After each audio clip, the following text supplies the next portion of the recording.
right. Well, I guess we can start. So, welcome to the masterclass number 7, as part of the No Time for Bootcamp training for busy entrepreneurs for the Cardano community. This masterclass will talk about scaling and growth from a marketing perspective, and very excited to have you here. I'm here with Elli, and we'll be doing this presentation together. So just to give you a little overview of what this whole series is about, if you're not aware, it is a series. It's a 12-week bootcamp series designed specifically for busy entrepreneurs. I imagine if you're here, that's probably you. And we've broken it up into 3 topics. So the first 4 weeks were legal and compliance. This is week 3 of our marketing 4-week series. And then the next 4 weeks in July will be finance and fundraising. So all really important topics for busy entrepreneurs, but also things that are maybe something that a little more specialized that a lot of our entrepreneurs who are maybe more focused on building something than how to market it or the legal rules that need to happen with that don't necessarily know. So we're trying to give you lots of content. It is an overview, so we can't go down into the nitty-gritty all the time, but we're always happy to answer questions. And then, really kind of help you dig into what you need. Please take notes, do research on your own, ask us questions about something. We're really happy to do that. This whole series is done as a part of the Catalyst Fund 11 grant that we received through Storm Partners. So it is designed for busy builders who are building on the Cardano system, but also something that can be done for any busy entrepreneur. So we started the marketing series actually with a presentation from Axel, Yes. who did marketing fundamentals. I came last week and did creating and executing a marketing strategy. Now we're joining forces and doing scaling and growth from a marketing perspective. And then next week will be PR and dealing with the media, also a really important topic. So definitely something to tune into for next week. This week, we'll be covering how to manage business scaling and growth from a marketing perspective.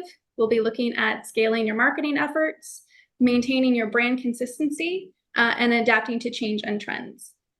We are going to repeat some of the content from the previous weeks because it's the fundamentals. It's things that you really need to have nailed down before you can build further up, just like when you're building something on any of the ecosystems as well. Yeah.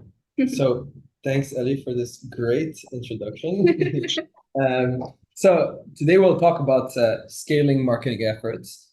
I mean, it's a very crucial part as adoption and expansion can happen really quickly in the Web3 world. So you need to be prepared in advance, have a plan, and be open to rapid change. Which is great because if you have rapid change and growth, it means that you're being successful. And we only hope that for whatever you're building.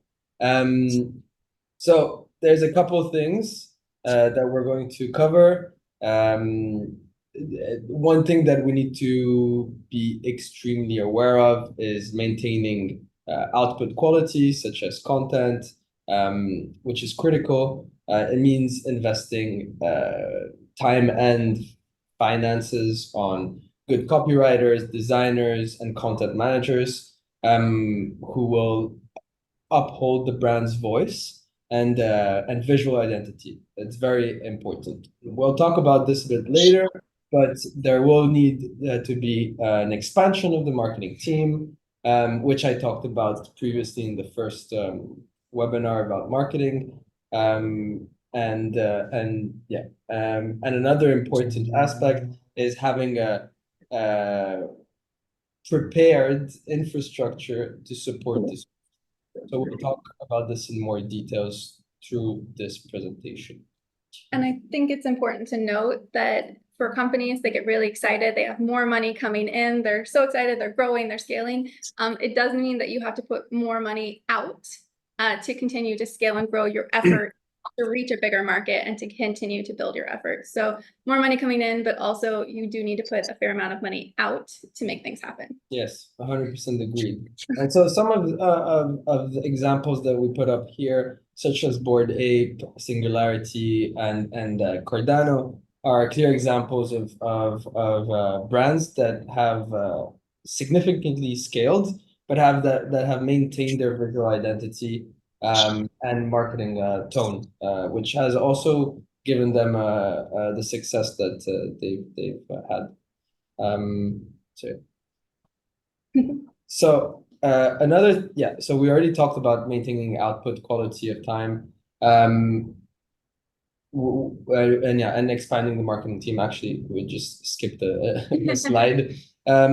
But yeah, brands like Coca-Cola, you can clearly see that the marketing, the visual identity is really strong and consistent. They have many different markets around the world, and it still remains super consistent over the whole world. So global consistency. Excusez-moi. Oh, yeah. Sorry? Did you have a question, Ian? Oh, no, sorry. I'm just walking along the street. It's okay, no problem. I'll turn my mic off. Thanks.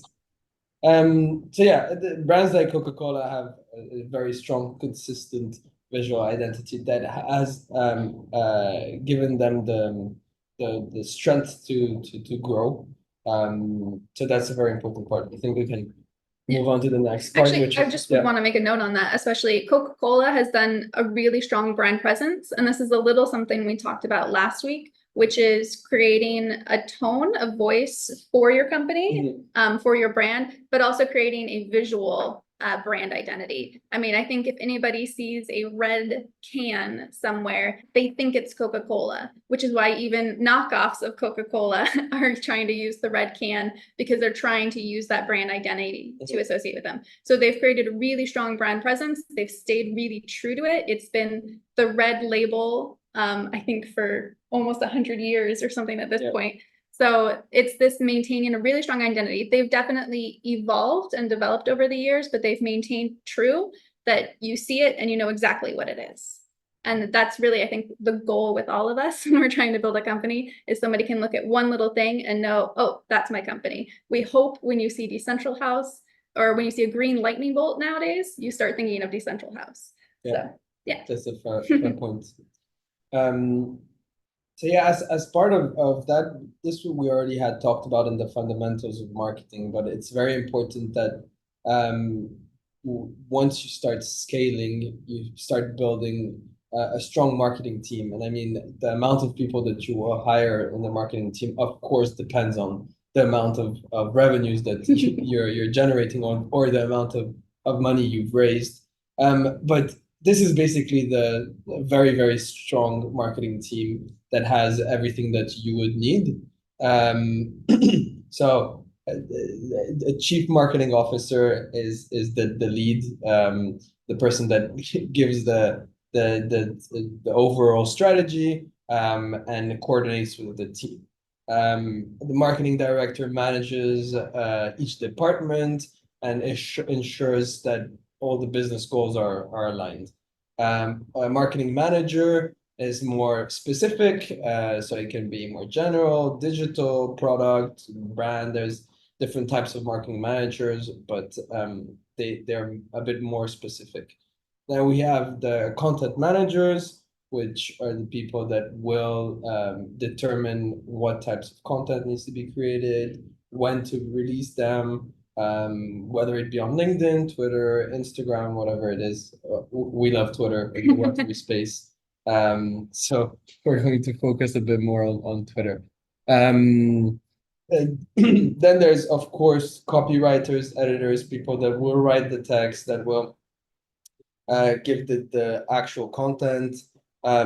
Social media and community managers are super important, especially in Web3. More leaning into the community manager side of things. Your community manager will manage your community. And I think we all know that communities are the core entities of any Web3 project. And if you don't have a community, then you can't really have a project, a successful one at least. So community managers really relay the information that the community shares. Just answers any questions and is really here to keep everyone as happy as possible. Then we have the PR and communications team, a manager, which will lead the liaising with media partners and will write articles that will help with brand promotion. We have events partnership managers. That's if you're going to do more events focused marketing, such as, conferences or just like events to promote the brand. And then, we have more specific examples of team members, such as visual designers, which is super important, I think, if you're scaling. It's important to have in-house designers because you're probably going to need them every single day, every second to do a bunch of different things. And it can really be from Instagram posts or LinkedIn posts to decks that will help you fundraise, to decks that will help you get new clients. There's a bunch of things that visual designers can really help with. And I think having this clear consistency in brand image over every aspect of your business is very important and shows a clear consistency and professionalism in the brand. And then we have, of course, the marketing specialists, which will focus on SEO, PPC. They analyze the data. They can take care of emailing. And then if you need any more people, then it's probably going to be a coordinator, assistant, or an intern. Yeah. And if I can add on to Of course. Yeah. So, and then if you have every person on this list, you've got a pretty good marketing team. The one thing that you really need to make sure you have established before you set all of these people to work and just send out a flurry of content is, again, to make sure that you've identified what your brand strategy is, identified exactly who you are, who you're selling to, and what your unique selling proposition is. We had an event last night here at Decentral House with Chantal Long, who does long-form content on YouTube to teach people about investing in cryptocurrency. She does a lot of research. She has a huge background in finance. So one of her unique selling propositions is that in the cryptocurrency field, she's been very well established in the financial field first. Okay. She has a lot of experience doing research, establishing what are good investments, that type of thing. And she was telling me last night that she originally just had somebody kind of taking some of her videos and making short form content for Reels and YouTube Shorts and going out there. But she doesn't do that anymore. Now she has a team that kind of makes the videos pretty, but she's the last person to touch them because the viewers weren't getting the same quality. They weren't getting the education and knowledge that she has through the shorts. And so her unique selling proposition was being pushed down. So her communication wasn't as effective. So it's really important to make sure that you're keeping an eye on exactly what you're trying to communicate and what your value is, and you're constantly pushing that. Mm-hmm. Yeah, that's a great point. Yeah, brand strategy is extremely important. But it's also one of the roles of the chief marketing officer, I guess, the determining this strategy also. Yeah, and they should be making sure that the full team is aligned with that. The communication is key. Within the team and to everyone else outside the team. Yes. Then of course, like any business, there will be any part of the business, there will be a lot of challenges within the scaling process. A couple of challenges maybe, especially in Web3, there's a lot of remote hiring. We're quite a global bunch of degens.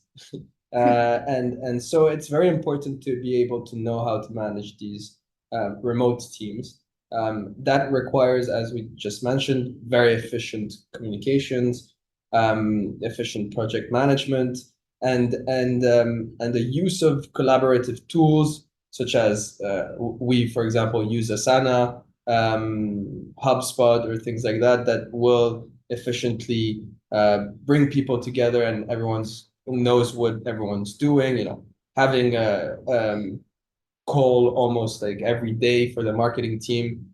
That's what we do internally, just to get everyone a quick call. Like it generally lasts like 10-15 minutes, and it's just everyone gives information on what they're doing and what we're going to focus on that day. That generally helps a lot. We get to be aligned with the other members of the team, and if there's anything we can help with, we get to know that during that call.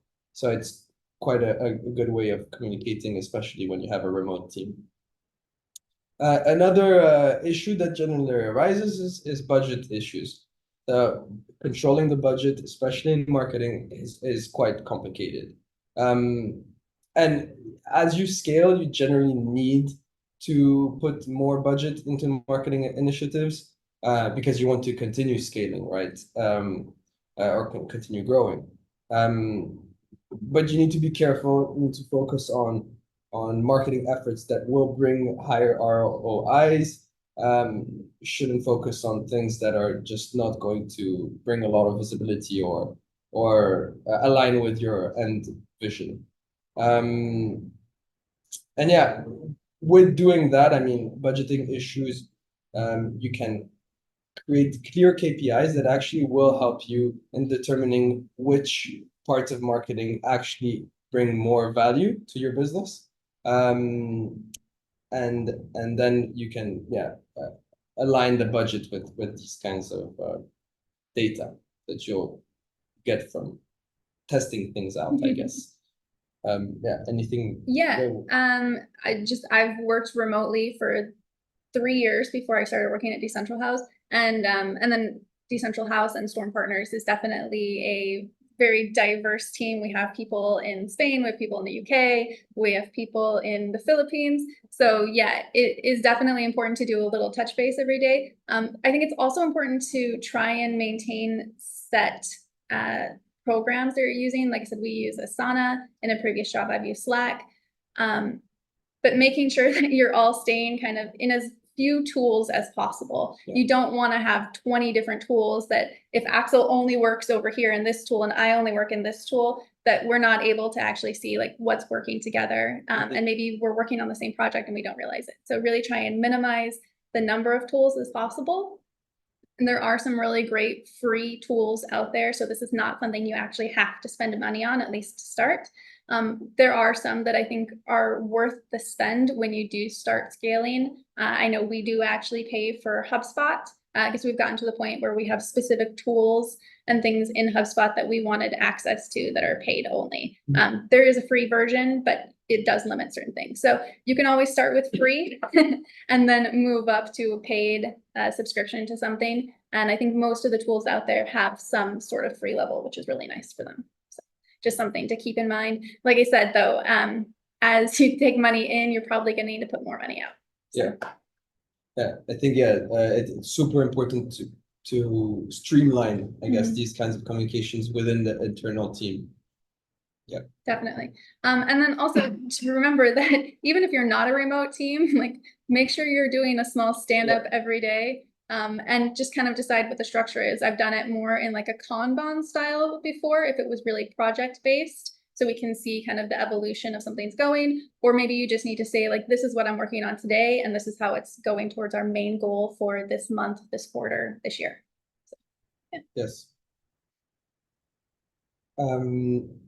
It's a bit more on scaling. First of all, I mean, if you've arrived to this point, it's amazing. You know, like you should stay positive, keep this same mentality. I think one thing that's super important is that you should be open to change in terms of marketing strategies. You need to be, especially in a market such as Web3. It's a super fast-paced market. Landscape is constantly evolving. Also, being aware of what's happening is really important, and being open to changing things if they're not working as well as they were previously. I think the overall visual identity should be changed as little as possible, especially if you're happy with it. But marketing strategies can really adapt. I mean, we'll talk about a bit more examples in later posts, but it's important to be aware of what works and what doesn't, and change your marketing strategies based on that.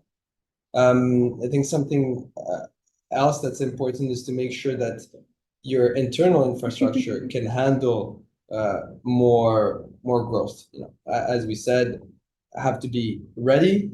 Team has to be ready. I know that you can easily be overwhelmed by the amount of work that marketing requires, and hence, as a company is scaling, generally people wear many hats, and do many different things. But if you can manage to get people to focus on a specific part of the marketing team, it really helps make the whole process more efficient.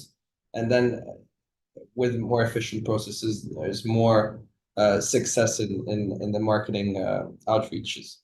And as we said, yeah, we need to keep an eye on data, keep an eye on KPIs, and assess based on what works and what doesn't. Yeah, assess the change the marketing strategy. And very importantly, you need to celebrate wins. I mean, it's important to be happy about your successes, but it's also as important to address the issues that are blocking your success, your company to scale even more. So that's all part of open communication. I mean, if members of your team feel scared to tell you that something's not working based on the fact that, yeah, the communication is not working great, well, things that are not working will not necessarily change in the appropriate amount of time, and might take more time for the rest of the team to realize. So yeah, it's a lot about internal communication, which is important.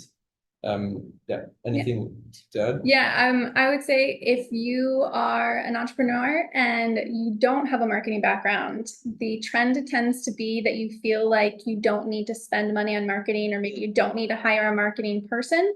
And that may be okay at the start, but because maybe you just think marketing is advertising, or it's just like some Twitter posts. But remember that the marketers are also the ones who are actually talking to your clients. They're getting feedback. They're doing something we talked about last week, which is social listening. And they're going to be able to help evaluate if you have product market fit. They're going to be able to help you find out why something isn't selling, or maybe identify that you're hitting the wrong market. And if you just did this small tweak, you could actually be, ready to scale and grow. So remember that it sounds like a fluffy job, but it's actually a lot of statistics. It's a lot of analysis. And then also with some fun Twitter posts on top of it. But usually they're done based on the evaluation of who your audience is, where you need to be going, and how your product is best going to be launched into the field. So I understand that a lot of entrepreneurs and CEOs want to do their own marketing at the start, and that's totally cool. I get it. We're all bootstrapping when we start off, but it's definitely something to have. Either you need to dedicate a solid amount of time each day to doing some marketing, but realistically, I think it's good to have somebody at least part-time to start. Yeah, especially if you're not used to it, it takes more time for you to do marketing stuff. Yeah, exactly. So it just takes time away from the actual things that you're building. One thing also that the marketing team provides the rest of the company is a clear feedback loop, as you were saying. Like, they have direct insights, especially in the Web3 world, where users are generally very vocal. There's a clear feedback loop that happens if there is internal great communication, where you can actually learn a lot from your marketing team and then adapt your product based on that. Yeah. And also something we talked about last week was really kind of having a little bit of the customer service mindset when you're a marketer, especially if you're on the socials. It's not something that everyone has. It's rough to deal with people, especially if all they're doing is complaining at you. But if you have the customer service mindset, you should be converting these people who are complaining at you to loyal customers because you've done something great for them. You've listened to them, and you've continued to iterate to improve things for them. And again, it's that social listening, feedback. You're actually talking directly to your customers. So it's something super important to have out there. It does take a lot of time and a lot of mental headspace too. So just to have that in Yeah, 100%. And if you do it yourself, it really does take especially a lot of mental headspace. This is why social media managers and community managers are super important. It's really people that will spend their whole time just talking to people online and gathering insight, but also answering questions and calming down all the FUD happening.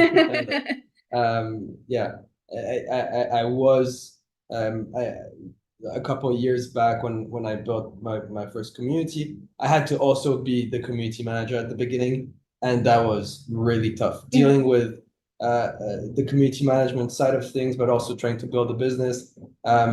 It was really taking too much time and too much mental efforts, and so I had to hire a community manager that really helped out on the long term.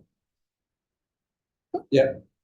Also, if you guys have any questions, please feel free to unmute and ask. We're super happy to answer those for you. So continuing on. Okay, so brand consistency. So we're at the happy point. You've found out that you are growing, you're scaling, people love you, it's fantastic. Things to keep in mind is that your brand needs to stay consistent. You have done something, people liked it, so you need to stick with that. The rare exception, of course, is that some random fluke happened and a bunch of people bought your product and they didn't really know about you. But generally, this has been a slow slog, and then suddenly you've hit the right market, you've got your product market fit, people are talking about you, hopefully, and you now have a bigger stage for people to see you. So you need to make sure that you have identified your personality and identity. We talked about this both in the tone of voice when you're doing posting on socials, when you're in your emails, and then also your visual identity. Again, we talked about like the Coca-Cola can. But is your brand tone very serious? Maybe you're a financial institution that's very kind of suit and tie. Maybe you're a financial institution that's actually meant to be more like super fun in Web3. So you're going to have probably like brighter colors. You're going to have a very fun tone of voice, but still maintain that sincerity. So all of that needs to be defined. Hopefully it's defined before you're scaling and growing. But the main thing is that you need to have that written out probably and just continue to build on that. Maybe you go further in depth and we only use these colors when we're talking about this specific topic. We use this tone of voice when we're talking to these customers because you've done an audience segmentation. But maintaining your brand consistency is incredibly important because that's how people know you. So it would be like if you had a completely different personality change, your friends would be like, what happened? I don't know if I want to hang out with this person anymore. It's the same idea when you're a company. Yeah. So on that note, think through your changes carefully. If you are changing your visual style, if you're changing your logo, if you're changing your tone of voice, these need to all be done very, very thoughtfully. Oftentimes it's an upgrade. I know some people just do a small logo to start because they just needed something quick and easy, and here it is. And then maybe they hire a marketing team to kind of develop their logo in a more professional manner, or maybe you decide to develop your logo in a more professional manner. It should still be maintaining the same idea, the presentation that you've created. So hopefully it's either in the same colors or in the same shapes, something like that, but it should be an evolution of your brand and not a sudden change. So I think that's really important to remember because again, this is how people are identifying you and they've already connected with you in this one way. So you have a win, maintain the win, as opposed to turning it into a no. Getting an external perspective can be really important, whether it's from your internal marketing team that is maybe doing some testing with your audience and some social listening, or you're going to an external agency.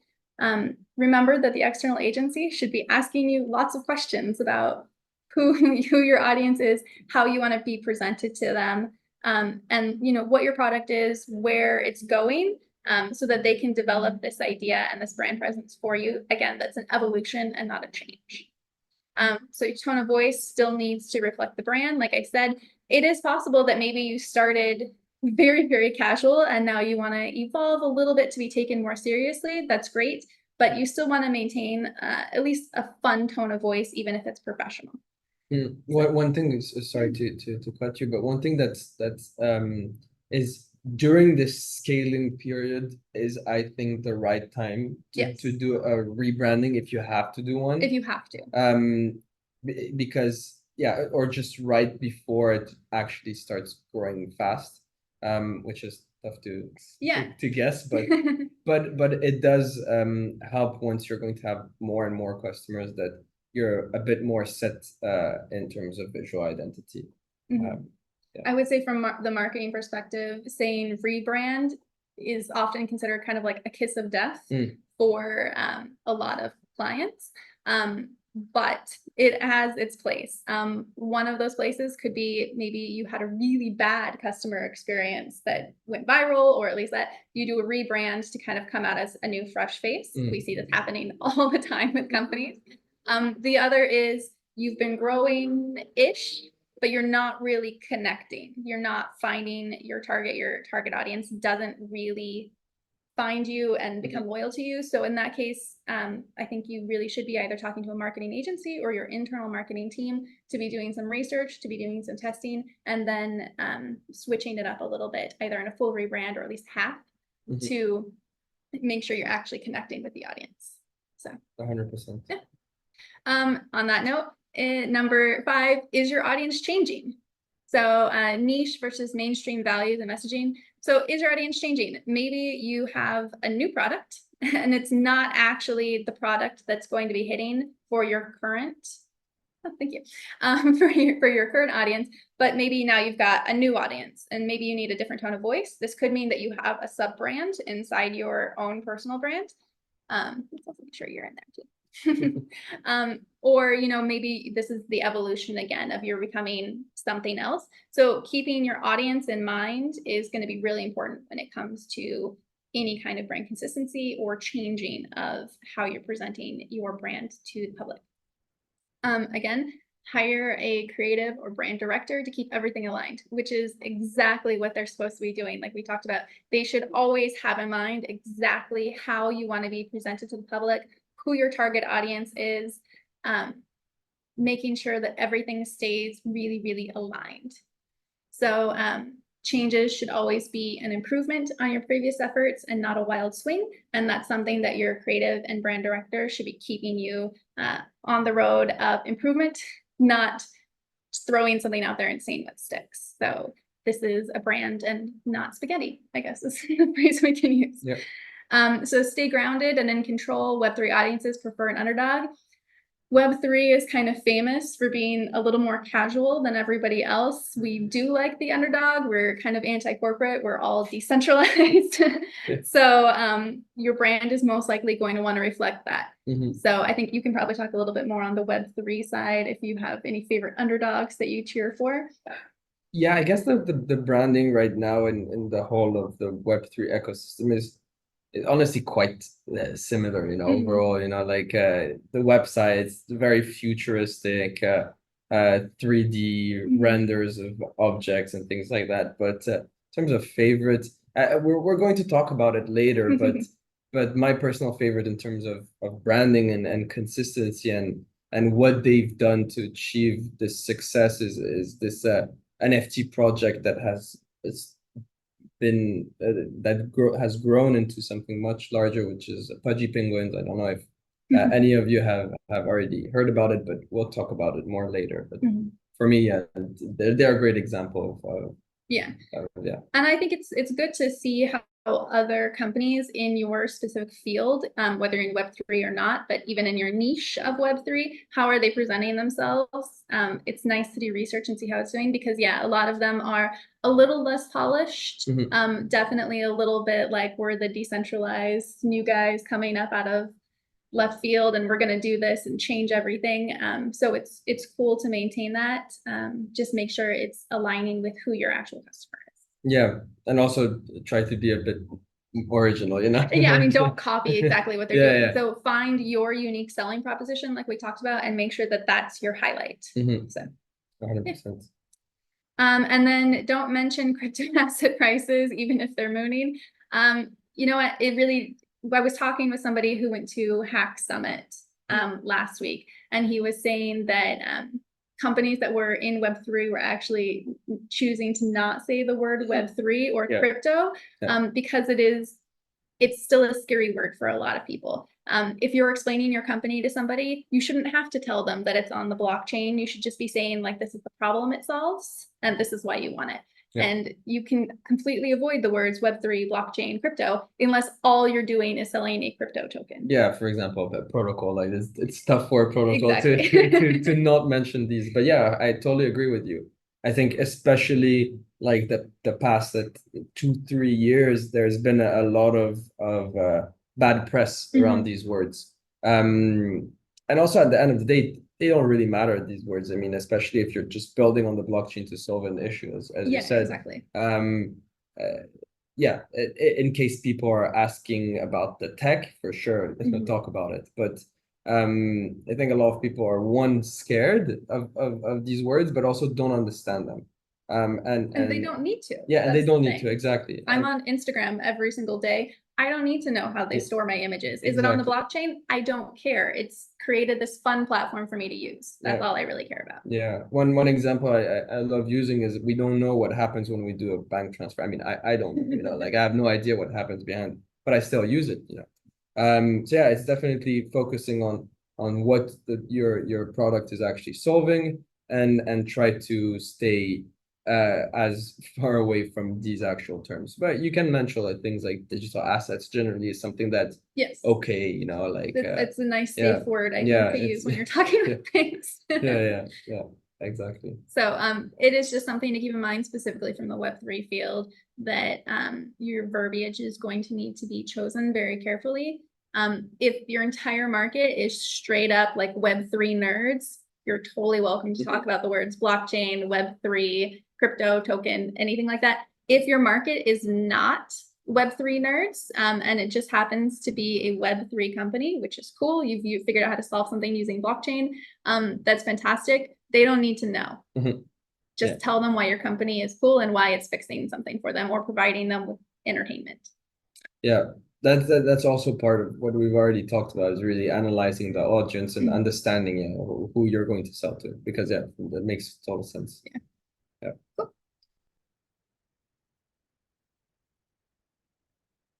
Okay, so adapting to change and trends. So this is, again, you're always going to need to be evolving slightly. You don't need to be completely 180ing your business, but you should be aware of trends that are out there, changes that are out there, and adapting and incorporating things if possible. I think we all know that there's things like trending sounds, like on social. Yes.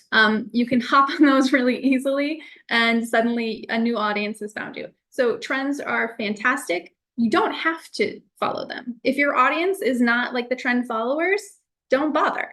But if your audience is Gen Z, you probably need to be following the trends, or at least aware of what they are so that you can reference them in some way. Yeah, I think on that point, Web3 is very fast paced, and there's something, for example, just in the NFT craze, let's say, there was different trends every week in terms of how to manage to sell your collection, and so yeah, it was very important to be able to adapt and change these marketing strategies quite quickly, because you couldn't like copy something that someone did a week before, because it wouldn't work. So there was like all these whitelist strategies, just like influencer strategies that then stopped working. You know, so it's very important to adapt. I would say in every industry, but especially in Web3. Yeah, definitely.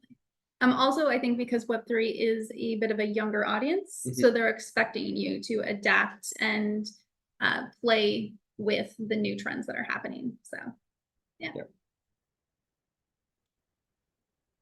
Okay. So finding a balance. Market research is essential, just like we talked about. Keep up to date with your audience and the latest industry developments. So yes, you should be aware of trends. You should also be aware of anything new that is happening in your specific field.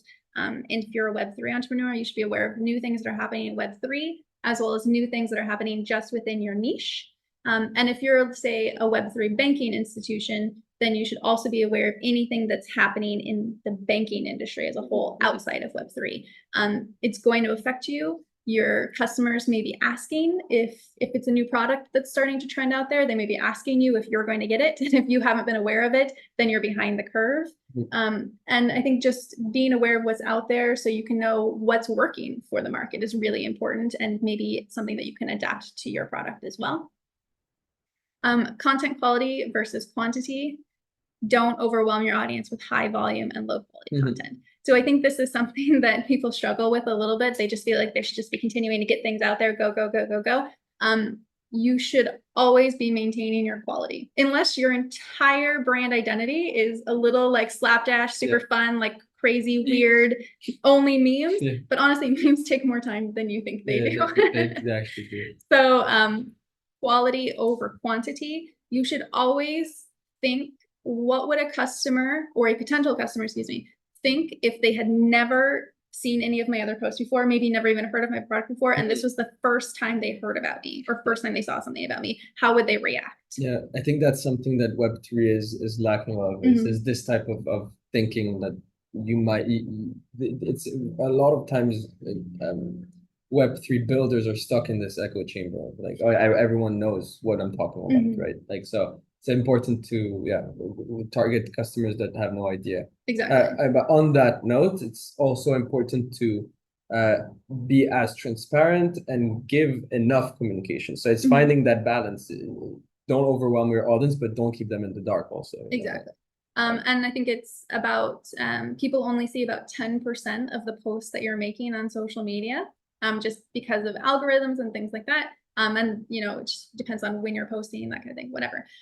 So remember that they're not seeing everything you post. So every single post that you do should have its own individual kind of microcosm. If it's going to refer to something, make sure that you're including a link to refer to it, or you're saying that this is post 4 of 10. Make sure you're checking all of these because it's really cool. But pretend like they've never seen anything else that you've posted that day, that week, that year. Because they may not have. And if they're out of the loop, they're going to feel out of the loop, and then they're not going to want to see any more of your content, because why bother? They're not even going to engage. They're like, oh, am I going to go back into their post? Yeah. The last thing you want to do is make them work. And this is something we talked about a little bit last week, which is like, you should always be going to your customer and not asking them to come to you. So again, making sure that you're providing them exactly what you want them to do, or follow or understand. So be very clear, and make sure that you're giving them quality content. So this may mean that you're giving them less content, but it should be valuable content. And you should always change that up a little bit based on the social platform that you're using. If you're on LinkedIn, you really shouldn't be doing more than 2 posts a day maximum. Really, it's ideal to do 5 posts in a week, preferably 1 a day, Monday through Friday. If you're hitting 3 posts a day, you start hitting diminishing returns, where LinkedIn feels like you're posting too much. So it must not be great content, and it starts cannibalizing all of your views. And so less people will actually start to see your content, even though you're putting more out there. And so you've done all this work, and you should have just spaced them out a little bit more, and then it would have been more valuable. And you could have had more time to actually put them together and make sure they were valuable content for people to enjoy and engage with. And that's also one of the goals, is you want people to engage with these. If you're posting on Twitter, I think you can post like 20 times a day, and it's not a problem at all. I think it's almost beneficial. Yeah, actually. But things like Twitter, for example, is also great to interact with other people's posts. You know, that's really efficient. Like just to build your community, to share your and Instagram also. There's a lot of companies that just like have their social media managers just reply in comments. Exactly. You know, like either funny stuff or just general stuff and to get noticed. It is one of the best ways to get loyal customers through social media is to actually engage with the people who are engaging with you. They feel seen and they immediately like you just a little bit more. And that fraction of a percent makes them want to follow you some more because you've liked them. People are in this little bubble. They feel very alone on social media. And just that little bit of interaction can completely brighten their day. And suddenly they're your most loyal customer. Yeah, I think that's what, well, probably Web3 has had a bit of an impact on that in the sense that previously there was no real communication and visibility between, you know, brands and customers. But now with the fact that community is so important, there's just so much more of an interaction kind of mindset, and I think that's it really makes people feel like they're part of something. I mean, at the end of the day, we're all humans that just want to be part of something, you know, like whether it's a friend group or a family or a company.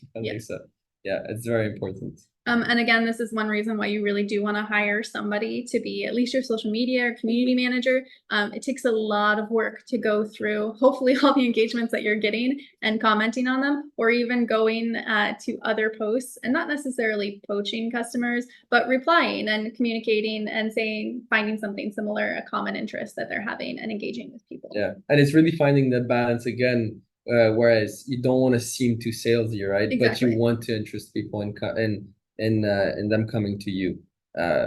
Generally, I find like humor is a good way to do it. You know, like if something makes me laugh, I'm like, oh, pretty smart guys. You know, like I generally feel like humor is quite a difficult thing to do. Yeah. So if you've done it well, like that, it gets me hooked.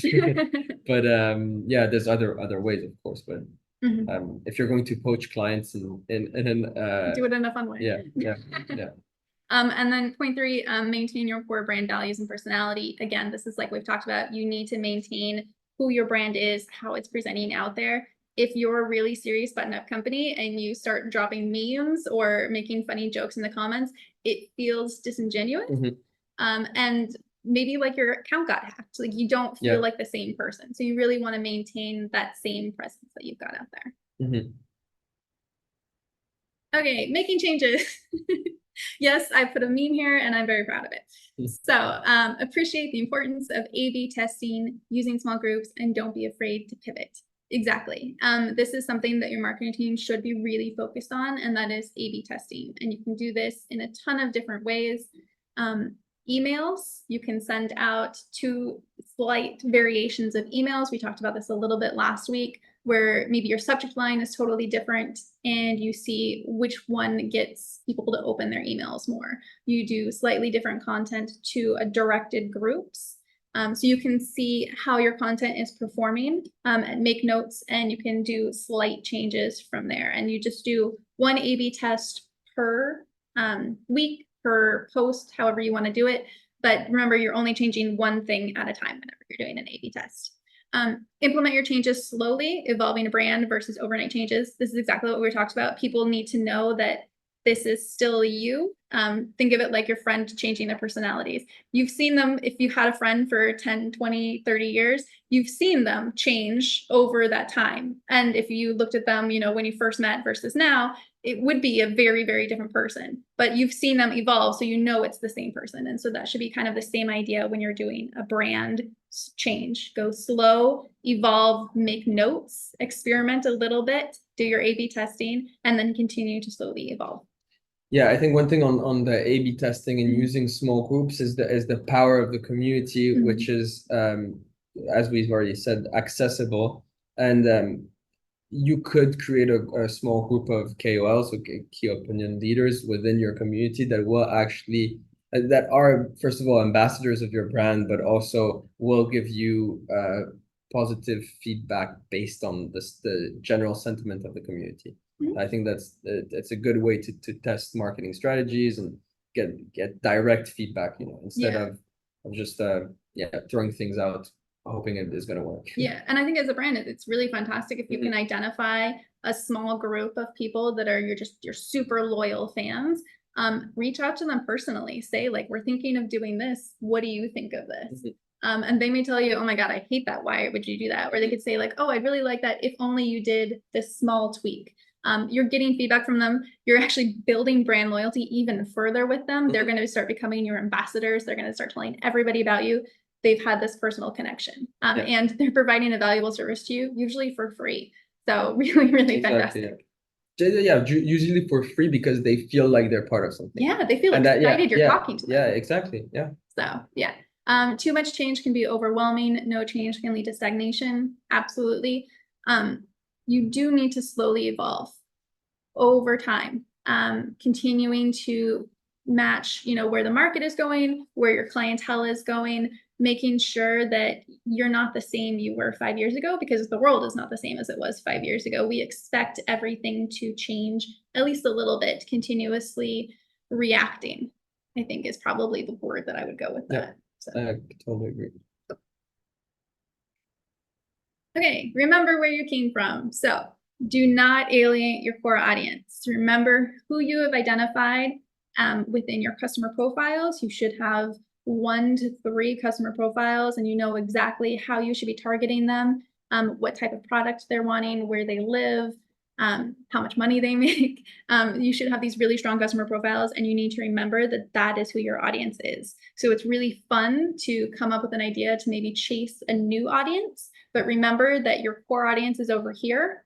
And if you're going over here, you're going to start losing who your core audience is because you're not talking to them anymore. You're not giving them the type of product that you have promised them time and time again.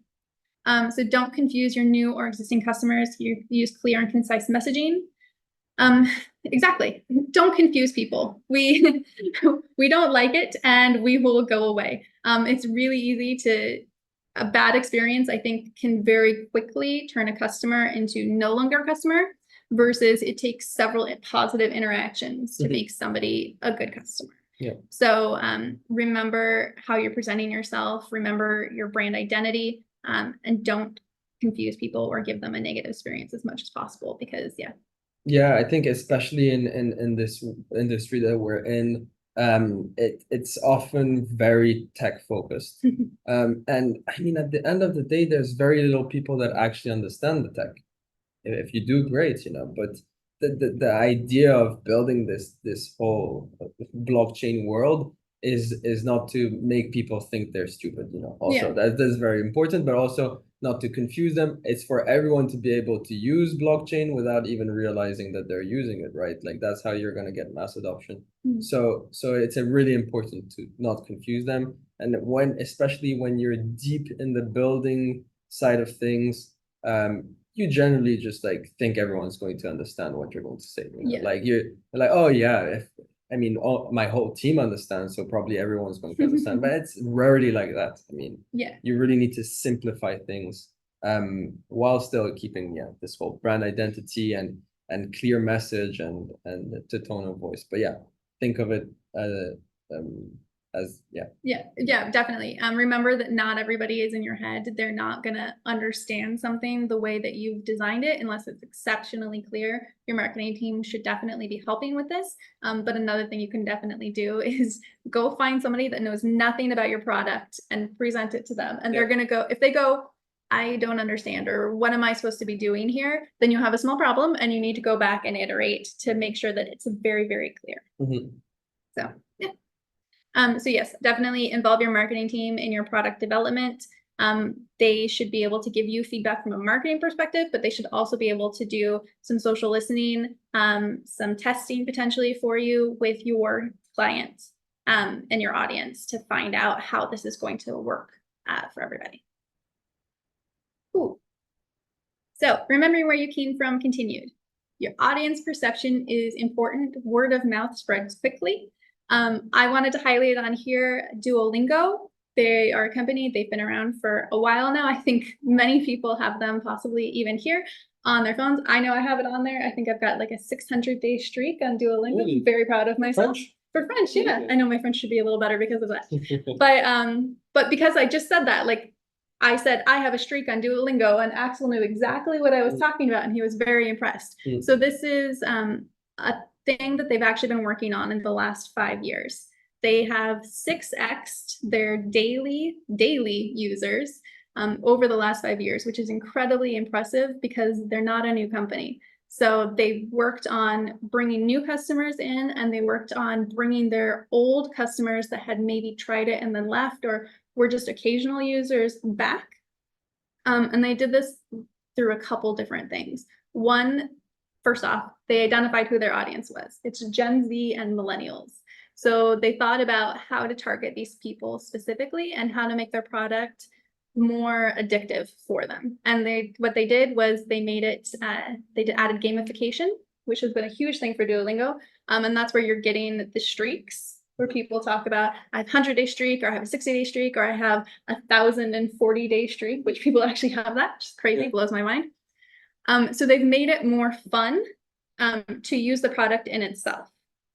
Outside of the product, their marketing has been amazing. So they, again, they identify their audience, Gen Z millennials. And so they said, where should we be? We should be on TikTok. And so they have gone insane on TikTok, and they've really, really embraced this platform. They have millions of followers for a language learning app. And they've gone a little wacky, I think. Yeah. So they're really embracing this fun idea that Gen Z and millennials are much more down with than, say, boomers would be. Apologies if you're a boomer and watching this. But they've created these really fun things. They've created series of stories for people to follow. They have done in-person events. I've seen a video of a guy dressed up as the Duolingo owl. And he partnered with a club in New York City, and you were only allowed in if you had like a 60-day streak. You had to pull out your phone, open the app, and show them the streak, and then you were allowed into the club. It's little things like this that they've been really fun, and that makes people want to tell other people about. Right, yeah. They started also adding some new notifications. So you can see this is actually a meme that was created based on some of the notifications that they've started doing in the last 5 years. So, hi, it's Duo. Looks like you missed your Korean lesson. You know what happens now. And then immediately after that, somebody got an emergency alert for a ballistic missile. And they're like, oh God, Duolingo's serious. But this has been memed hundreds of times. I mean, there's BuzzFeed articles with the top 30 Duolingo memes. So they have a hint of virality, but mainly they have it where people want to share content that's about this language learning app. So it's a really interesting view on how they've really, really identified their marketing niche, and they've built on that. They've fully embraced it, and they've grown so much in the last 5 years. Yeah. So then, yeah, moving on with scaling, I think we're just going to repeat a couple of things in these 2 next slides, but it's really important to stay open to new ideas, especially during this scaling process. You have to be flexible. You have to follow regulatory changes. You have to explore new partnerships, new collaborations, and then which we have already mentioned, but also you have to constantly gather feedback from your community. It's really important, and I think we do have a huge opportunity and advantage within the Web3 space, because communities are a must. It's a normal thing to have. Like, I mean, either you have a Discord, you have a Twitter, or you have somewhere where your community gathers. So I think gathering this feedback has been made in a much more streamlined way. It's not simple. It's not simple, because you still have to have someone that manages that, which is the community manager. But yeah, it's very important to focus on the community. And as an example, we've chosen Pudgy penguins. So for those that don't know, Pudgy penguins started as an NFT collection, I think 4 years ago, and it completely died down. The original founder didn't do anything, just basically took the funds and didn't reinvest it, like a lot of projects in the Web3 space.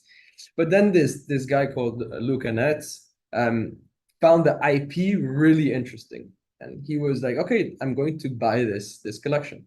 So he bought the collection and then decided to build the IP and the brand from the ground up, just by having these NFTs, and just expand into what he wanted to build, like an IP brand such as Pokemon or Hello Kitty or yeah, these kinds of brands. And he's been extremely successful so far. So there's been a lot of marketing strategies that they've done that have helped them with this success. And initially, you have to understand that it was a dying down community. So people were not interested in this project anymore. A lot of people sold their NFTs. So it was really difficult. He had to kind of start everything from scratch and get people motivated once again, which is a very hard thing to do. But one of the things they focused on was this being really integrated within every social media. So it really didn't depend of Twitter or the Web3 space. They focused on building their brand worldwide. And one thing they did, which was really, really smart, is that they focused on creating GIFs or GIFs. I don't know how. Whatever you choose to say. Yeah. So GIFs, and so they've done a huge amount of GIFs. I think they released like 30 per week, something like that. And they're super relatable GIFs. So people actually that have no idea that this is an NFT collection have been using it for the past years. Like there's some of the biggest GIFs you have on Jiffy, you know, this platform that hosts all the GIFs. By doing that, which is one of their marketing strategies, they became much more visible in terms of brand identity. And they then use this to leverage more collaborations, more partnerships with different brands, different influencers, celebrities, and things like that. Just because not only with the gifts, but with this whole marketing strategy, they managed to revamp the brand and get people interested. I mean, they're cute penguins, you know, so it's quite easy if you do it well to get people interested in it.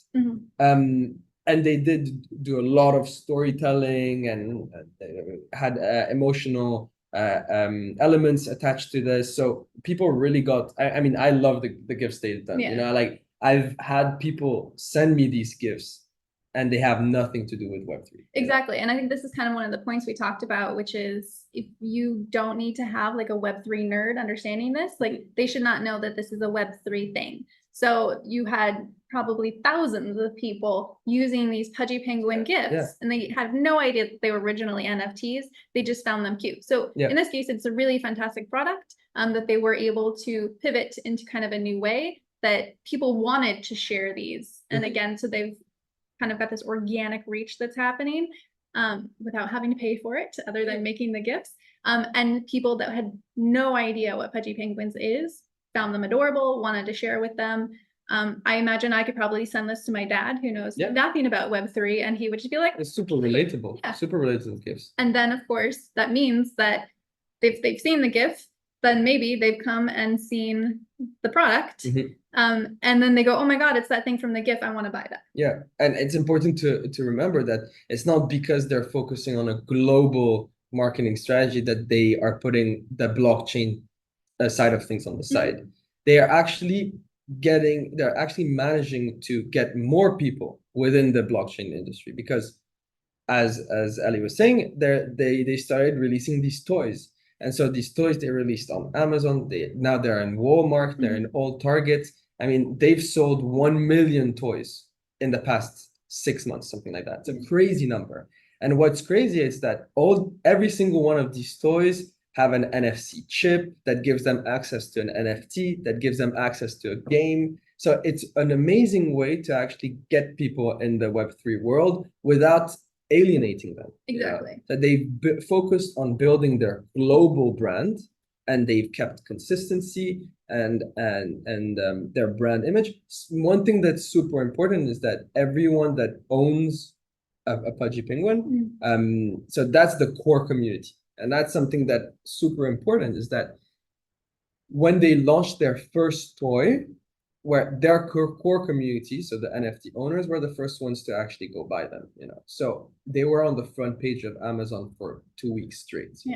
Through that, they managed to get Walmart deals, Target deals. You know, it's all a snowball effect, you know. But the community, the core community, actually gets to license their own NFT into these toys. So basically they get royalties out of it. So there, it's a really amazing way how the community are the biggest brand ambassadors. They also can get something in return. Their NFTs gain value, but at the same time, they're not at all blocking the rest of the world to integrate the community or the brand itself. And I really believe that that's what we need more. I mean, it's a toy brand, of course, it's a specific example, but this kind of mindset where you do want to appeal to everyone is very important. And that's what we talked about with simplicity and just like not scaring people away. Definitely. So for example, Web3. There's nothing on this package, like clearly when you look at it like that, there's nothing that mentions NFTs or nothing that mentions blockchain, you know, and things like that. But it's fully integrated. It's amazing. It's like you have this certificate, you scan it, you get your NFT super quickly. You don't even need to have a wallet. You could have a custody wallet that's linked to your email. Like they did this whole user experience that really doesn't need to talk about blockchain, even though it's being worked through the blockchain. Yeah. So yeah, it's what I like to call stealth Web3. They don't need to know that they're using it, that's a good. but they're using a product being built on the blockchain. So it's really fantastic. And also I think it's really cool that they've built this basically loyalty program for their original customers. Yeah. So they're feeling rewarded for being the original customers and helping this stay alive. And then they want to tell everybody even more about it because they're getting rewarded even more. So a loyalty program is a really fantastic way to get someone to become an ambassador for your brand as well. Yeah. And I mean, the loyalty program, once the brand scales, the NFTs that they own also gain value. Exactly. So that's also part of the loyalty, is that they were like, we're going to push the brand as much as we can. And no matter what, you'll gain value from it. And honestly, it's one of the very, very, very few NFT projects that has managed to get be as successful. And I strongly believe that it's because they had a mass adoption mindset and wanted to target everyone. So it's a really interesting use case on how to use blockchain, but also how to use this community mindset to build a full-out brand. Yeah. I'm basically waiting for the Pudgy Penguin cartoon to launch. Yeah, they're also they're also doing this. I really believe they're going to.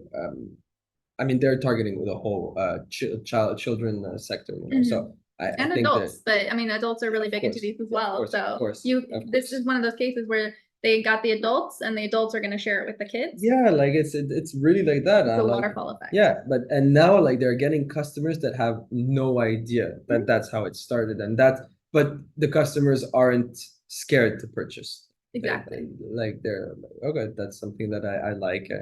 I like the visual identity of it.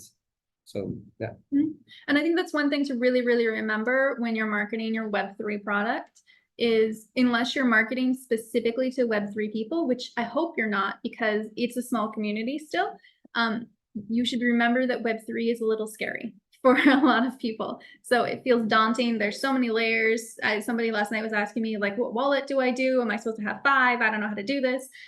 It's a really scary, and there's a really high barrier of entry in knowledge to get into blockchain or anything Web3. So the more you can simplify that side of it, that they don't need to know it. Unless, like I said, unless you're a very technical thing. Yeah. But they really shouldn't need to know the Web3. They shouldn't feel daunted to get your product or to try and buy something with your product. So yeah. Yep. So that brings us to an end of the presentation. Yeah, I think have fun. You know, like, definitely. It's super important. And especially during the scaling process, which is, yeah, I mean, you're gonna hit some bumps. It's how it works. Always A/B test, pivot from there, take lessons, learn, and just keep working on it. Remember, when you're talking with your customers, to maintain your brand identity and your presence, keeping in who your customer is, and connect with them that way. And I think, Ian, you have a question, or you're giving us claps? Okay, thanks, Ian. Thank you. And then just so you guys know, All of this is being done through Storm Partners, which is the parent company of Decentral House. And Storm Partners is a Web3 service provider. They do everything from marketing growth, to legal compliance, finance fundraising, digital transformation, as well as education and events like this webinar. They are also specifically focused right now on helping ecosystems grow and expand and build their community as well. So this is a great topic for them as well. And Axel is one of their project managers. He has some very cool, super secret projects that he's working on. So some fun things. Yeah. And then, yeah, does anybody have any questions? We'll let you pause for 2 seconds. Okay. If you have questions after this presentation, please feel free to email me or send me a message, or either of us a message on LinkedIn. We're both on there. And we're really, really happy to discuss. You're also always welcome to stop by Decentral House if you're in the Geneva area. And we're happy to have a coffee and chat with you in person as well. So thanks so much for being here, guys. And next week? Oh, sorry, next week. I forgot. Next week is the final week of our marketing section of Bootcamp for Busy Entrepreneurs, and we'll be focusing on PR and media relations, and that will be hosted by Adrian, who is our PR and media relations manager. So he has a huge wealth of knowledge, and he's really fantastic when it comes to this field. So it'll be Friday, June 28th at 11:30. Yes. So thank you for being here, guys, and we'll see you next time. Awesome. Bye-bye.